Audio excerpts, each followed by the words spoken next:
pessoas, hoje eu vou divulgar um canal muito legal, que é uma amiga minha.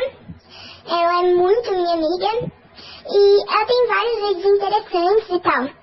A gente meio que começou a gravar meio que quase junto, porque nós dois temos poucos inscritos e poucos vídeos, mas a gente tá indo, né?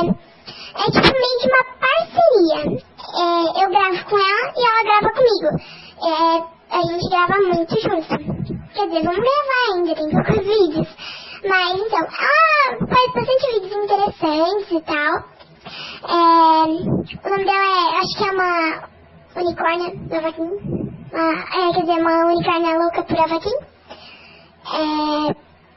Então, ela faz vários vídeos interessantes. Ela divulga canais. Tipo assim, ela divulga bastante canais e ninguém divulga o canal dela. Então eu pensei, vou divulgar o canal dela, né? Tadinha, vou ajudar, né? Eu acho muito legal isso e espero que vocês gostem, né? O canal dela é muito bom. A gente grava sempre junto. Se você quiser lá dar uma chegada na Vaquinha, adicionar ela, vai lá adicionar ela. Trocar umas ideias com ela na Vaquinha. Se você quiser também, eu mando mensagem lá no meu Vaquinha, que vocês já sabem que é Bela Gomes. Pra me adicionar lá é Bela Gomes.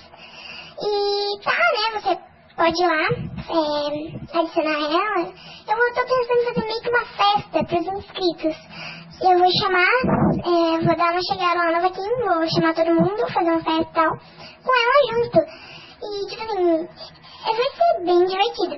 Eu tô falando, vai lá no canal dela, se inscreve no canal dela, curte lá os vídeos, vai ter bastante vídeo junto, eu e ela, né? Então é só isso, né? Vai lá no canal dela, dá uma olhada lá, e tchau isso, tchau! Gente, lembrando que essa voz que tá falando agora é um aplicativo que eu tô usando pra mudar a minha voz. Só pra avisar pra vocês, eu coloquei como criança, uma voz fininha. E, né, eu coloquei esse aplicativo pra trocar de voz.